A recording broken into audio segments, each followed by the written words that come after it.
بسم اللہ الرحمن الرحیم۔ السلام علیکم ناظرین، پروگرام نقطہ بہ نقطہ کے ساتھ لیاقت مغل حاضر خدمت ہے۔ ناظرین، آج ہمارے درمیان موجود ہیں مرکزی نائب ناظم اعلیٰ جنوبی پنجاب تحریک منہاج القرآن جناب سردار شاکر خان مزاری صاحب، ان کے ساتھ ہمارے ضلع رہنما رانا کیسر علی صاحب بھی موجود ہیں۔ ہم آپ کو پروگرام میں خوش آمدید کہتے ہیں سر۔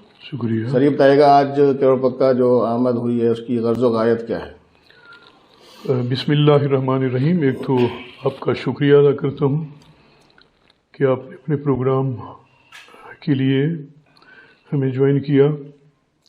اصل میں میرا شیڈول وزٹ تھا بہاولپور ڈویژن کا اور ملتان ڈویژن کا۔ گزشتہ 3 دن سے میں فیلڈ میں ہوں اور یہ تنظیمی رابطے کا ایک سیٹ اپ ہے ہمارا، جو مہینے میں 15 سے 17 دن کا میرا ہوتا ہے۔ اور گزشتہ 3 دن سے بہاولپور، منڈی جزوان، لال سہارا، پھر آج لودھرا آنا ہوا، وہاں ضلعی ایگزیکٹو کا اور ڈی سی سی کی میٹنگ تھی اور بہت سارے امور تھے جو زیر بحث آئے۔ اور پھر ہم ڈویژنل تربیتی کیمپ کرنا چاہ رہے ہیں 28 تاریخ کو ملتان ہیڈ کوارٹر میں، اور اس کے لیے بھی ان کو ایک ٹاسک تھا کہ کتنے لوگ آپ نے لانے ہیں۔ اور یہاں آنے کا مقصد و مدعا خالصتاً میرا ایک تو اسلامک سینٹر کا وزٹ کرنا تھا، اور تنظیم کی جو ایگزیکٹو ہے ان کے ساتھ بھی ملاقات تھی، اور مبشر صاحب کے ہاں تعزیت کے لیے میں آیا تھا، جو کہ ان کے والد گرامی اس دنیا سے رخصت ہوئے۔ آپ بہتر جانتے ہیں تحریک منہاج القرآن کے بارے میں، ایک عالمگیر تحریک ہے۔ شیخ الاسلام ڈاکٹر طاہر القادری کا نام اب کسی تعارف کا محتاج تو نہیں ہے۔ ہم مختلف فیزز پہ کام کر رہے ہیں، جس میں تعلیم کا فروغ ہے، شعور کی بحالی ہے، حب الوطنی کو سینوں کے اندر پینیٹریٹ کرنا ہے، اور اس نظام کی اصلاحات کے لیے ہمارے پاس ایک بہت بڑا ایجنڈا ہے، ہیوج، اور جس میں مختلف فورمز کی ہماری تنظیمات کام کر رہی ہیں۔ میرا تعلق جو کہ مدر باڈی سے ہے، تحریک منہاج القرآن سے، جس کا کام عقائد کی اصلاح ہے۔ ہم رسول معظم صلی اللہ علیہ وسلم کے امتی ہیں، تو امتی کو کیسا ہونا چاہیے؟ وہ امتی چاہے پینٹ کوٹ میں ہو، چاہے کلین شیو ہو، چاہے دیہات میں رہتا ہو یا شہر میں رہتا ہو، مسجد کا مولوی ہو یا کوئی پیر ہو، اس کی کوئی تھنکنگ کا معیار ہونا چاہیے، اس کا کوئی فالوئنگ کا معیار ہونا چاہیے۔ ہم خوش وقت ہیں کہ آقا انعامدار صلی اللہ علیہ وسلم کو اللہ نے اپنا محبوب ڈکلیئر کیا، اور محبوب ہونے کے ساتھ ساتھ آپ کو ختم المرسلین کا تاج بھی آپ کے سر پر سجایا ہے۔ تو فوکس ہمارا اس اینگل سے ہے کہ اللہ وحدہ لا شریک ہے، اللہ کو ہم نے نہیں دیکھا۔ محسن اعظم نے ہمیں اللہ کا پتہ بتایا کہ اللہ وحدہ لا شریک ہے، لہٰذا ماننے کا ایک کانسیپٹ تو یہ ہے کہ نبی کے دروازے سے ہو کر ہم خدا کو مانیں، تب توحید مضبوط ہوتی ہے۔ پھر علمی اعتبار سے ڈاکٹر طاہر القادری نے اس صدی کا بہت بڑا کام کیا۔ 1400 کتابوں کے مصنف ڈاکٹر طاہر القادری صاحب، شرق سے غرب تک آپ کے علم کا ایک سکہ ہے، اور آج کائنات ارضی میں جہاں جہاں بھی علم کے لیے دلیل مانگی جاتی ہے تو گھوم پھر کے ڈاکٹر طاہر القادری کے دروازے پر ان کو آنا پڑتا ہے۔ آج عرب دنیا ہو یا عجم کی دنیا ہو، ابھی حال ہی میں اس 12 ربیع الاول کو میں بھی لاہور میں تھا، اور شیخ الاسلام کا خطاب ہوا۔ انہوں نے آقا علیہ الصلوۃ والسلام کی بارگاہ بیکس پناہ میں تفسیر منہاج القرآن کا تحفہ پیش کیا، جو 20 جلدوں پر مشتمل ہے، اور وہ 20 جلدوں پر مشتمل جو تفسیر ہے وہ عربک میں لکھی گئی ہے۔ عرب دنیا کی ڈیمانڈ تھی کہ ہمارے عقائد کچھ بگڑ گئے ہیں، تو آپ کی تفسیر آ جائے گی تو ہماری نسلیں محفوظ ہو جائیں گی۔ 13,500 مختلف ٹاپکس پر ڈاکٹر طاہر القادری کے خطابات ہیں۔ آج دنیا تحقیق میں جس ٹاپک پر ضرورت ہوتی ہے، وہ صرف کلک کرے گا تو وہ ٹاپک سامنے آ جائے گا۔ اویئرنیس لوگوں کو نہیں ہے اس بارے میں۔ ہمارے ہاں پرابلم یہ ہے اس پاکستان جہاں کرپٹ سیاسی لیڈرز کی زد میں ہے، وہاں کم علم ملاؤں کی زد میں بھی ہے۔ دوہری ایک اذیت میں ہے یہ قوم۔ اگر ایک متوازن زندگی گزار رہا ہے تو ایک مولوی صاحب کی کوشش ہوتی ہے کہ یہ متوازن کیوں ہے، اور دین نے ہمیں توازن عطا کیا، اور قرآن بھی یہی کہتا ہے کہ امت مسلمہ کو اللہ نے امت وسط پیدا کیا، جو توازن میں ہوگا وہ آگے بڑھے گا۔ کوشش ہے ہماری، ہم نیٹ ورک کو آگے بڑھانا چاہ رہے ہیں اور رسول معظم صلی اللہ علیہ وسلم کی چوکھٹ پر لوگوں کو جمع کرنا چاہ رہے ہیں۔ اور اس وقت جو ہمارا ٹاسک ہے وہ سوشل میڈیا کے ذریعے فہم دین کے پروگرام کو ہم آگے لے جانا چاہ رہے ہیں، اور 2025 تک ہم روزانہ کی بنیاد پر 2 کروڑ لوگوں تک شیخ الاسلام کی آواز سنانا چاہ رہے ہیں، اور 2 کروڑ گھروں تک ہم حلقات درود پاک قائم کرنا چاہ رہے ہیں۔ پھر درود جانے اور درود والا جانے، ہمارا کام ہے اس کے لیے کوشش کرنا، اور ویسے بھی اللہ کا وعدہ ہے لیس للانسان الا ما سعی، کہ جو جس چیز کے لیے سعی کرے گا اللہ اس کو اس کا صلہ عطا کرے گا۔ اس لیے وقت سارا زیادہ تر، میرا تو کم از کم زیادہ تر وقت اللہ کے دین کی خاطر سفر کرنے میں گزرتا ہے، اور اس معاملے میں میں کچھ حریص بھی ہوں کہ قبر میں جاؤں تو کم از کم یہ تو ہو جائے نا، میرے مصطفیٰ کہہ دیں ہاں یہ ہمارا گندڑا نوکر ہے، یہ بھاگ دوڑ کرتا تھا۔ بس اتنی سی بات ہے۔ ماشاءاللہ، یہ سر مذہب اور سیاست عام طور پر ساتھ ساتھ چلا رہے ہیں، جو مذہبی جماعتیں اسپیشلی، جو موجودہ جو سیاسی سنیریو ہے تحریک منہاج القرآن، اسے کیسے دیکھ رہی ہے؟ اچھا دیکھیں، بینگ اے پاکستانی اس کو ڈسکس کر لیتے ہیں۔ ویسے تو سیاسی پلیٹ فارم کے لیے ہمارا ایک پلیٹ فارم ہے جس میں کیسر صاحب پاکستان عوامی تحریک کے پلیٹ فارم پر ہیں آلریڈی، نیٹ ورک ہمارا پورے پاکستان میں ہے پاکستان عوامی تحریک کا۔ اور یہ جو مروجہ سیاست ہے، اور آپ کو یاد ہوگا 2013 میں قبلہ شیخ الاسلام نے فرمایا تھا آپ لکھ لیں موٹے مارکر سے، میری طرف سے لکھ لیں، چہرے بدل لینے سے نظام نہیں بدلے گا، کچھ بھی نہیں ملے گا اس قوم کو، کچھ بھی نہیں ملے گا۔ عمران خان جب ملنے کے لیے ڈاکٹر صاحب سے آئے تھے، آپ نے فرمایا مجھے آپ سے ہمدردی ہے، میں یہ دیکھ رہا ہوں کہ اگر ہیرا بھی نمک کی کان میں چلا جائے تو اس کی اپنی حیثیت ختم ہو جاتی ہے، وہ نمک میں تبدیل ہو جاتا ہے۔ آج میں بے بسی دیکھتا ہوں پرائم منسٹر کی، تو مجھے، میں کیا بلکہ میڈیا بھی ڈسکس کرتا ہے، جو باتیں ڈاکٹر طاہر القادری نے کی وہ سچ ہے۔ مروجہ نظام کے حوالے سے کہوں گا کہ کوئی حکومت اگر بااختیار ہو تو اس پر ڈسکس کیا جائے نا۔ دیکھیں، اکانومی آپ کے اختیار میں نہیں ہے، پارلیمنٹ میں جو کھیل تماشا ہے، کیا مہذب قوموں کو زیبا ہے کہ جس انداز کی ڈیبیٹ ہوتی ہے اور جس قسم کی زبان استعمال ہوتی ہے؟ ایک شریف آدمی جو گھر میں بیٹھا ہے وہ ٹی وی کو بند کر دیتا ہے کہ یہ ہماری پارلیمنٹ ہے جس سے ہم توقع رکھ رہے ہیں کہ یہ قانون سازی کرے گی اور قوم کو ریلیف ملے گی۔ ہر بندہ جس کو دیکھے وہ میں کا ایجنڈا لے کر آیا ہے کہ مجھے کیا ملے گا۔ چلیں، آپ پارلیمنٹ میں بیٹھے جو 340 لوگ ہیں، میں کا ایجنڈا ضرور ڈسکس کریں۔ یہ جو 22 کروڑ لوگ ہیں یہ کس کے کھاتے میں ہیں، ان کا بھی ضرور سوچا جائے۔ میں تو پر امید نہیں ہوں، کچھ بھی نہیں ہوگا، کچھ ڈیلیور نہیں ہوگا۔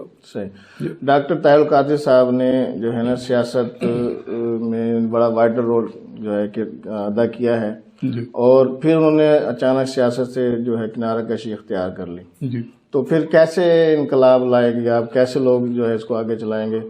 اس حوالے سے کیا کہیں گے آپ؟ اچھا، اس پر تو ہمیں شرح صدر ہے کہ مروجہ الیکٹورل سسٹم کے اندر اگر اصلاحات، اگر اس کو سافٹ نہ کیا گیا تو یہاں کوئی بھی متوسط طبقے کا بندہ یہ سوچ نہیں سکتا کہ وہ پارلیمنٹ میں جائے گا۔ پارلیمنٹ میں جانے کے لیے یا تو بندے کو بدماش ہونا چاہیے، کیا بدماش ہونا چاہیے، یا تو بدماشوں کا ٹولہ اس کی بیک پر ہو اور پیسہ لٹا کر وہ الیکٹورل سسٹم کے تحت وہ پارلیمنٹ میں جائے، اور جو 10-15 کروڑ روپیہ خرچ کر کے نیشنل اسمبلی میں جائے گا اس کا ہدف ہوگا کہ 1 ارب روپیہ تو کماؤں نا۔ اور قطع نظر اس بات کے کہ کس کس کا کہاں سے تعلق ہے یا آپ کس کو لائک اور ڈس لائک کرتے ہیں، یہ بات تو مسلمہ ہے کہ جو بھی آتا ہے وہ اپنے پیٹ کی خاطر آتا ہے۔ کتنے مقدمات ہیں جو 3 بار وزارت عظمیٰ کی سیٹ پر بیٹھے ہیں، بیوی، بچے، پوتے، نواسے، جتنے رشتے ہیں وہ سارے کے سارے تو اس آلودگی کے اندر انوالو ہیں۔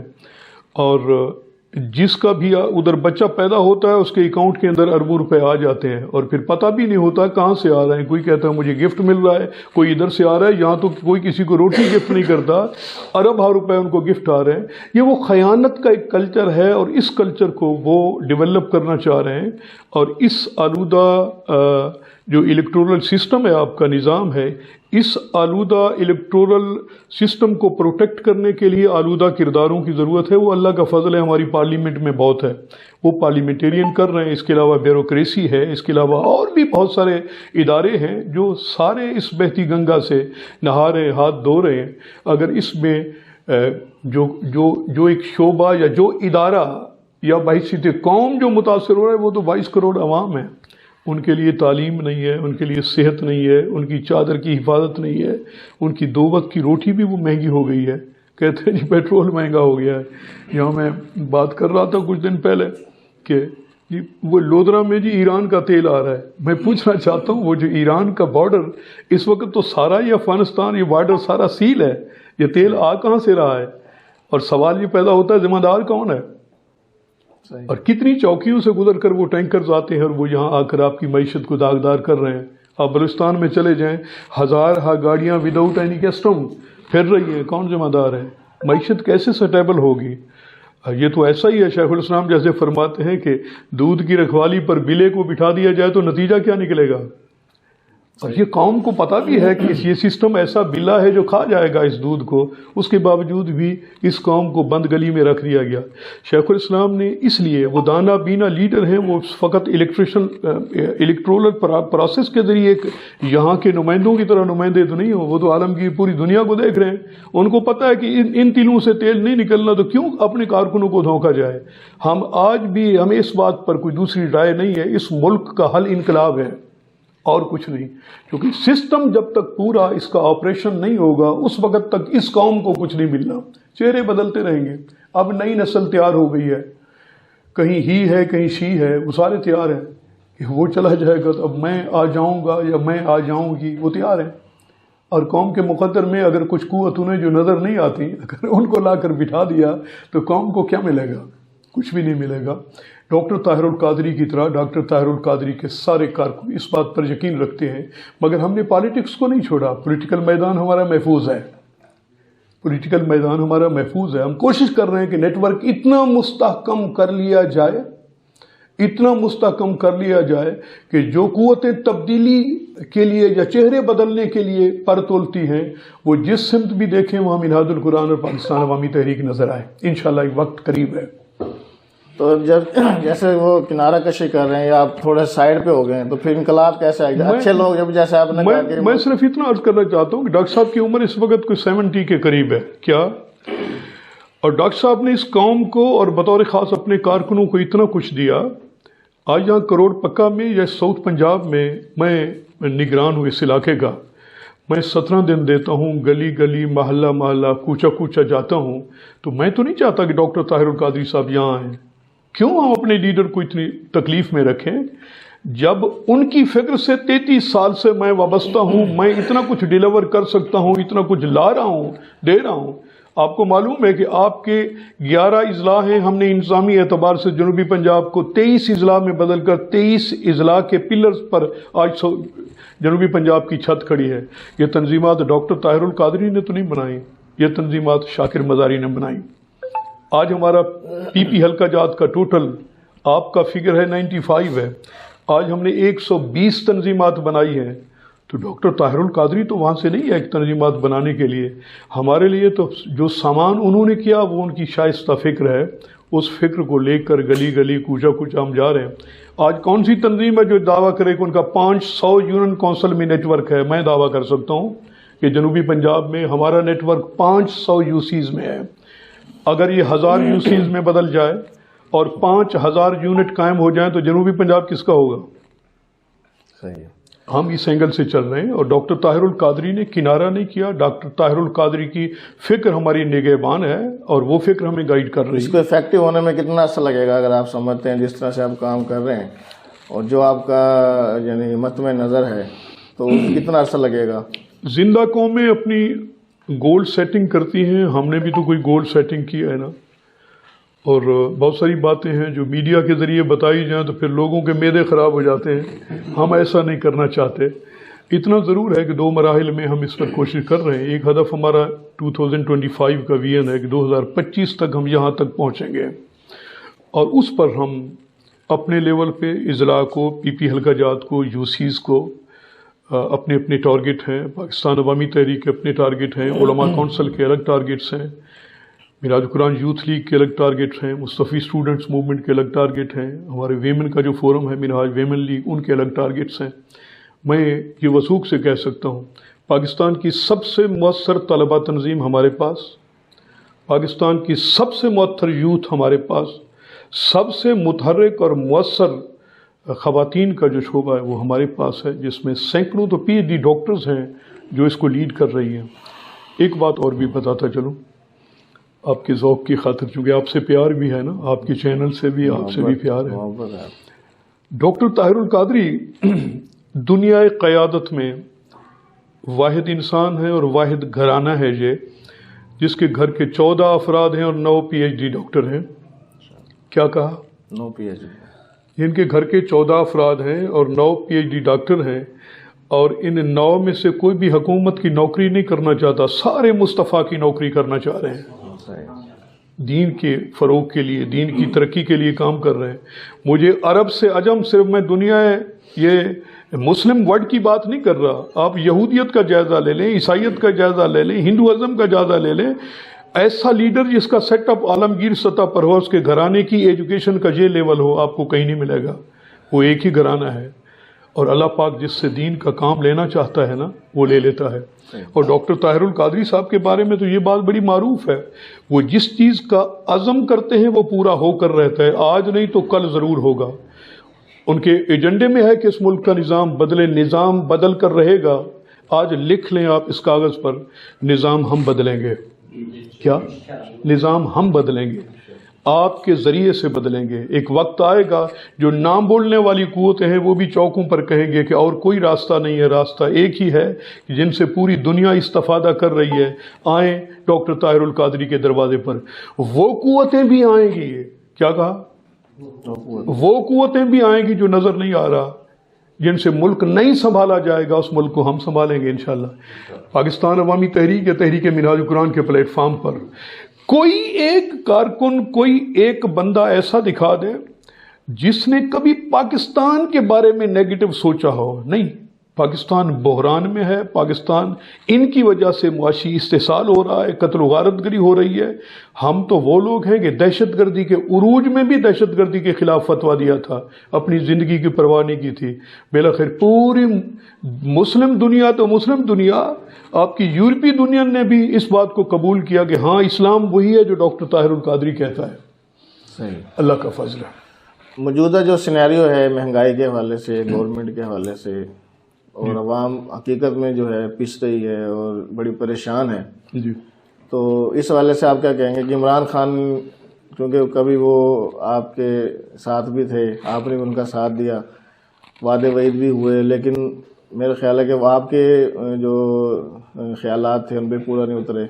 اب جو عوام کے جو ہیں خیالات ہیں ان پہ پورا نہیں اتر رہے۔ اچھا، اس کا بھی میں اصلاح کر دوں، یہ جملے بولے جاتے ہیں آپ ان کے ساتھ تھے یا وہ ہمارے ساتھ تھے، نہ تو ہمارا کوئی ایگریمنٹ تھا، نہ ہی ہم نے کوئی اس سے کوئی سیاسی مفاد حاصل کیا۔ ہمیں تو صرف یہ چاہیے تھا کہ جو ہمارے قاتل ہیں اس قاتل کے تک پہنچنے کے لیے جو ادارہ بھی ہمیں سپورٹ کرے گا، لامالا ہمیں ان کے لیے اچھے جذبات رکھنے چاہیے۔ ہم تو نکلے تھے اپنے قاتلوں کی خلاف ایف آئی آر داخل کرانے کی خاطر، اور کتنا بڑا ظلم ہے، میڈیا کے ذریعے کہنا چاہتا ہوں، یہاں ایک بندہ اگر چوک پر مارا جائے تو اس کے لیے بھی پورا شہر جمع ہو جاتا ہے۔ آپ کے سینکڑوں ٹیلی ویژنز کی موجودگی میں 100 سے زیادہ لوگوں کو گولیاں ماری گئیں۔ عدلیہ کو کہنا چاہتا ہوں، عدالتی نظام کیسے سروائیو کرے، عدالتوں کو عزتیں کیسے ملیں، ججز کو وقار کیسے ہم دیں گے کہ ہمارے 100 بچوں کو گولیاں لگیں اور ججز نے پٹیاں باندھی ہوئی ہیں، ہمیں پتہ نہیں ہے کہ قاتل کون ہے۔ بھائی آپ کسی اندھے سے بھی پوچھیں، اس کو بھی پتہ ہے کہ قاتل کون ہے۔ میں کہنا چاہتا ہوں ہمارے قاتل شریف فیملی ہے، انہوں نے قتل کرائے ہیں، اور شیخ الاسلام کا ظرف دیکھیں، وہ اب بھی اپنے قاتلوں کو میاں محمد نواز شریف صاحب کہہ کے کہتے ہیں، میاں شہباز شریف صاحب کے بھی کہتے ہیں۔ میں بھی کہنا چاہتا ہوں ہمارا قاتل میاں شہباز شریف صاحب ہیں، میاں نواز شریف صاحب ہیں، اور جاتی عمرہ کا ٹولہ ہے۔ اور یہ وہ خون نہیں ہے کہ جیسے ریلیوں میں لوگوں کے بندے مارے جائیں اور وہ لاوارث چلے جائیں۔ آج بھی 126 لوگوں پر FIR ہے. ہم قاتلوں کو سوئے دار لے کر جائیں گے، چین نہیں آئے گا جب تک کیفر کردار تک نہیں پہنچیں گے. یہ بات بھی لکھ لیں، قاتل انجام کو پہنچیں گے. عمران خان نے اسے پس پشت کیوں ڈال دیا؟ عمران خان بااختیار نہیں ہے نا بیچارہ. عمران خان بااختیار نہیں ہے. اس کے اختیار میں جتنا کچھ ہے یا اس کی کھوپڑی میں جتنا کچھ ہے وہ اتنا ہی سوچے گا نا. دیکھیں، معیشت ایک الگ سبجیکٹ ہے، وہ سنبھالا نہیں جاتا. کیبنٹ قابو نہیں ہوتی، عمران خان کے اتحادی قابو نہیں ہوتے، تو پھر ہیلپ لی جاتی ہے، مہربانی کر کے تھوڑی مدد کرو تاکہ اتحادی واپس آ جائیں. اور دوسری طرف پھر ایک چونچوں کا مربع ہے جن کا قبلہ جمع نہیں ہوتا، وہ عمران کی دشمنی میں جمع ہو جاتے ہیں. ہمیں کبھی دیکھا ہے کہ عمران کی ہم شناخوانی کریں؟ اچھا کرے گا تو ہم اس کے لیے اچھے ورڈ اختیار کریں گے، برا کرے گا تو سب سے زیادہ کریٹیکل تبصرے. میں بھی لکھتا رہتا ہوں، مختصر تبصرہ کے عنوان پر میں لکھتا رہتا ہوں، اور میرے سب سے زیادہ کریٹیکل تبصرے اس پالیٹکس پر ہوتے ہیں. جو اچھا ہوتا ہے ہم آنیسٹلی تبصرہ کرتے ہیں کہ اچھا ہے. اچھا اگر حزب اختلاف بھی کرے، اول تو ان کے نصیب میں نہیں ہے اچھا کرنا، اور اس حزب اختلاف سے بھی تو کوئی توقع نہیں ہے نا. اب میں پارلیمنٹ کے اجلاس جب سنتا ہوں مجھے ترس آتا ہے کیا کہ یہ وہ نمائندے ہیں جنہوں نے قانون سازی کرنی ہے. اب کلبھوشن کے معاملے پر جتنی یہ زبان درازی بکواسات ہو رہی ہے، نواز دور میں ایک جماعت علی شاہ صاحب کو پانی کے ایشو پر انہوں نے لگایا تھا، اس نے انڈیا کی راہ کے ذریعے وہ پیسہ ویسا لے کے اس نے مقدمہ آپ کے خلاف عالمی عدالت میں ہم گئے تھے، وہاں سے ہار گیا. نمائندے ان کے ایسے تھے. اس نے دیکھا کہ جب پرائم منسٹر خود اس کیمپ میں بیٹھا ہوا ہے، پرائم منسٹر ہمارے میڈیا ہاؤسز میں بھی کچھ لوگ ایسے ہیں جو وہاں سے ایڈ لیتے ہیں، تو پھر اس بہتی گنگا سے میں کیوں نہ ہاتھ دھو لوں؟ پاکستان جانے اور اس کے سندھ طاس کا معاہدہ جانے اور ہمارے پانی جانے، میری نسلیں. تو اس نے اربوں روپے لیے، وہ چلا گیا. اور آج اس کلبھوشن کے حوالے سے میں نے کچھ لکھا ہے. قوم کا حافظہ اتنا کمزور نہیں ہے، آج بغلیں بجا رہے ہیں جی کلبھوشن کے معاملے میں. مجھے کوئی ایک کلپ دکھا دیا جائے نواز شریف نے کبھی کلبھوشن کو ڈسکس کیا ہو. نہیں کیا اس نے اپنے دور حکومت میں، اس لیے کہ مودی سرکار ناراض ہو جائے گا. مودی جاتی عمرہ میں آتا ہے وداؤٹ اینی ڈاکومنٹیشن، جندال دندراتا پھرتا ہے وداؤٹ اینی ڈاکومنٹیشن. لیاقت باغ کا وہ جلسہ دیکھیں جس میں شیخ الاسلام نے 300 راہ کے ایجنٹوں کے ڈاکومنٹس پیش کیے تھے کہ یہ شوگر ملوں میں بیٹھے ہوئے ہیں. میں پوچھنا چاہتا ہوں وہ کدھر ہے وہ غیبی مخلوق جو کہتے ہیں سوئی بھی گر جائے تو ہمیں پتہ چل جاتا ہے؟ اس کا مقصد یہ ہے کہ تمہیں پتہ تھا، تم خاموش تھے. اور جب کلبھوشن پکڑا گیا اور اس کے بعد پھر وہ قطار جانے لگی، وہ میڈیا نے بعد میں ان کے پاسپورٹ بھی دکھائے. اسپیشل پاسپورٹس کے نیچے لکھا ہوا تھا ان کو کوئی بھی ادارہ ان کے سامان کو آنے جانے کے دوران ان کے ڈاکومنٹس کو بھی چیک نہیں کر سکتا، ڈوب کے مر جانا چاہیے. پاکستانیت اس کو نہیں کہہ سکتے. گردنیں کٹ جائیں، زندگیاں چلی جائیں، کبھی پاکستان ہمیں بھی آزمائے. کیا صحیح، یہ دھرتی ہمیں بھی آزمائے. ہم تو اس ملک کے لیے بچے بھی دینے کے لیے تیار ہیں، مگر اس ملک کو اس انداز سے لوٹنے نہیں دیں گے. ہم تو اپنی صف بندی کر رہے ہیں، وقت آئے گا ذمہ داری ہمارے اوپر آئے گی. ان کی فوجیں تو لندن جا کر بیٹھیں گی. اب اسحاق ڈار کو کیا پرابلم ہے؟ کون سی موت آ رہی؟ آ جائے.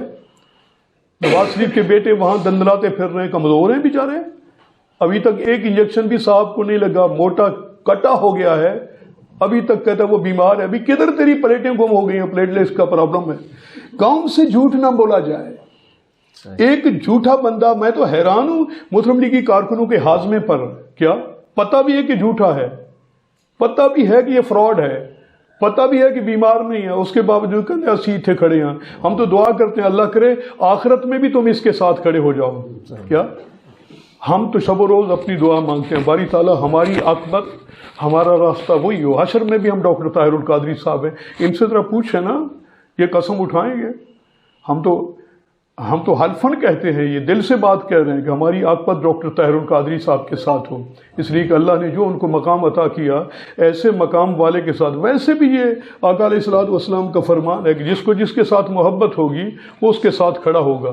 ہم تو کہتے ہیں اللہ کرے تمام مسلم لیگیوں کا حشر نواز شریف کے ساتھ ہو اور تمام پی ٹی آئی والوں کا حشر عمران خان کے ساتھ ہو. آج کے حوالے سے کوئی میسج دے رہے ہیں مختصر انداز میں؟ میسج یہ ہے کہ پاکستان کی فکر کیجئے، اچھی لیڈرشپ کو، چاہے غریب بھی ہو اس کو انکریج کیجئے، اپنی دنیا خود بسائیے، لوگوں کے جھنڈے مت اٹھائیے. انقلابی ذہن پیدا کیجئے، خود میدان میں آئیے، اپنے کردار، اخلاق اور عزت اور حقوق پر کوئی کمپرومائز نہیں ہے۔ ہم مر جائیں گے۔ سندھی زبان میں ایک مقولہ ہے، سنا دوں۔ وہ سندھی کہتے ہیں کہ شینہ بکھ مرے ڈرب نہ چرے، شیر مر جاتا ہے مگر گھاس نہیں چرتا۔ کیا ہم مر جائیں گے، باطل کو باطل کبھی بھی ان کا ساتھ نہیں دیں گے۔ وہ جیسے قتیل شفائی نے کہا کہ حق بات پہ کٹتی ہیں تو کٹنے دو زبانیں، غدار کو ہر حال میں غدار کہیں گے، چاہے گردن کٹ جائے کہیں گے۔ یہی کچھ ہمیں دین نے سکھایا ہے، یہی کچھ آقا انعامدار صلی اللہ علیہ وسلم کے دروازے سے۔ ہم ایسا نہیں ہے کہ دن میں ادھر سے کوئی کہندا کیوں سپورٹ کر رہے ہیں، کہندا ہے تو چور پر میرے پتر دی نوکری دا سوال ہے نا۔ بھائی میں کہنا چاہتا ہوں جس نے تجھے بیٹا دیا ہے وہ تیرے بیٹے کو نوکری بھی دے گا۔ جس رب نے بیٹا دیا ہے وہ نوکری کا بھی ذمہ ہے، رزق کا ذمہ اس نے دیا ہے۔ اس لیے جھنڈے اٹھاتے ہو کہ پتر نے چپراسی لگا دے گا۔ یار اس سوچ سے اس کام کو نکالنے کی ضرورت ہے۔ منہاج القرآن کے کتنے لوگ ہیں جو فائلیں اٹھا کر ان کے پیچھے دوڑتے ہیں۔ ہم تو گزشتہ 40 سال سے کسی دروازے پر نہیں گئے۔ کیا میرے عزیزوں میں پرائم منسٹر ہیں، وہ تو میرے پاس آئے، میں تو کسی دروازے پر نہیں گیا۔ ریسپیکٹ اپنی جگہ پر۔ کہنا چاہتا ہوں کہ منہاج القرآن کے لوگ آپ کو بڑے ویل اسٹیبلش بھی لگتے ہیں، اچھے ڈریس میں بھی لگتے ہیں، بڑے پولائٹ بھی لگتے ہیں، بڑے ریلیکس لگتے ہیں۔ یہاں جتنے چہرے بیٹھے ہیں کسی کے چہرے پر آپ کو کوئی اضطراب نظر آتا ہے؟ ہارے ہوئے لوگ ایسے ہوتے ہیں۔ جو لوگ جیت کے پارلیمنٹ میں بیٹھے ہیں ان کے چہرے نہیں بوتھے بن چکے ہیں، وہ تو پریشان حال ہے۔ اللہ کا فضل ہے، ہم بڑے خوشحال ہیں جی۔ ہمیں اللہ کے در سے بہت مل رہا ہے اور مصطفیٰ کی چوکھٹ سے بہت کچھ مل رہا ہے۔ بہت بہت شکریہ سر۔ Thank you.